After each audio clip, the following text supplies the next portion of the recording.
दिखाया। Epstein files में इमरान खान का नाम किसी पॉजिटिव तरीके से मेंशन हुआ है या ये सिर्फ सोशल मीडिया का एक और वायरल प्रोपेगेंडा है? आज हम करेंगे डीप रिसर्च, बिना एग्जैजरेशन, बिना झूठ, सिर्फ फैक्ट्स। एप्स्टीन फाइल्स क्या है? जेफरी एप्स्टीन एक अमेरिकन फाइनेंसियर था जिस पर सीरियस क्रिमिनल एलिगेशंस थे। उसके केस से रिलेटेड जो कोर्ट डॉक्यूमेंट्स, फ्लाइट लॉग्स और टेस्टिमनीज रिलीज हुई उन्हें आम तौर पर एप्स्टीन फाइल्स कहा जाता है। इन फाइल्स में दुनिया के कई मशहूर पॉलिटिशियंस, बिजनेसमैन और सेलिब्रिटीज के नाम डिस्कस हुए। लेकिन याद रखें, नाम का आना जरूरी नहीं कि क्राइम का सबूत हो।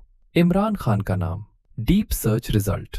Publicly available court documents, verified investigative reports और क्रेडिबल इंटरनेशनल मीडिया सोर्सेस को चेक करने के बाद कोई ऑथेंटिक, कोर्ट वेरीफाइड या ऑफिशियली कंफर्म्ड रेफरेंस नहीं मिलता जहां एप्स्टीन फाइल्स में इमरान खान का नाम किसी डायरेक्ट इन्वॉल्वमेंट या स्पेसिफिक प्रेस के साथ मेंशन हो। ना फ्लाइट लॉग्स में क्लियर रिकॉर्ड, ना कोर्ट टेस्टिमनी में क्रेडिबल रेफरेंस, ना किसी वेरीफाइड यूएस फेडरल डॉक्यूमेंट में डायरेक्ट कनेक्शन। फिर सोशल मीडिया पर क्या चल रहा है? सोशल मीडिया पर अक्सर एडिटेड स्क्रीनशॉट्स, फेक पीडीएफ्स और एआई जनरेटेड लिस्ट्स सर्कुलेट होती रहती है। कई लोग वायरल पोस्ट शेयर कर देते हैं बिना वेरीफाई किए। रिसर्च का बेसिक रूल है, अगर कोई डॉक्यूमेंट ऑफिशियल हो तो उसका सोर्स होता है कोर्ट वेबसाइट, गवर्नमेंट आर्काइव या क्रेडिबल मीडिया इन्वेस्टिगेशन। सिर्फ व्हाट्सएप फॉरवर्ड या रैंडम ट्विटर पोस्ट एविडेंस नहीं होता।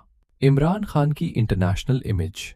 इमरान खान की ग्लोबल इमेज ज्यादातर इन चीजों से जुड़ी रही है। Anti corruption narrative, welfare state का कॉन्सेप्ट, रियासत मदीना मॉडल, यूएन में इस्लामोफोबिया पर speech, climate change initiatives, billion tree tsunami. International forums पर उन्हें अक्सर एंटी वॉर और इंडिपेंडेंट फॉरेन पॉलिसी स्टांस के हवाले से डिस्कस किया गया। मगर एप्स्टीन केस के कॉन्टेक्स्ट में कोई स्ट्रॉन्ग वेरीफाइड लिंकेज नहीं मिलता।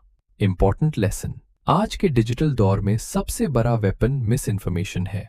किसी भी लीडर के बारे में अगर कोई शॉकिंग क्लेम आए तो 3 चीजें चेक करें। सोर्स क्या है? क्या वो ऑफिशियल डॉक्यूमेंट है? क्या क्रेडिबल मीडिया ने कंफर्म किया है? अगर जवाब नो हो तो समझ लें कि वायरल कंटेंट सिर्फ व्यूज के लिए हो सकता है। रिसर्च के मुताबिक अब तक पब्लिकली वेरीफाइड एप्स्टीन डॉक्यूमेंट्स में इमरान खान का कोई कंफर्म्ड या लीगली प्रूवन रेफरेंस अवेलेबल नहीं है। सच्चाई ये है, पॉलिटिक्स में नैरेटिव्स बनाए भी जाते हैं और तोड़े भी जाते हैं, लेकिन असल पावर हमेशा इन्फॉर्म्ड पब्लिक के पास होती है। अगर आप चाहते हैं कि हम और भी वायरल पॉलिटिकल क्लेम्स का डीप फैक्ट चेक करें तो चैनल को सब्सक्राइब करें और कमेंट्स में लिखें अगला टॉपिक क्या हो। सच को वायरल करें, प्रोपेगेंडा को नहीं।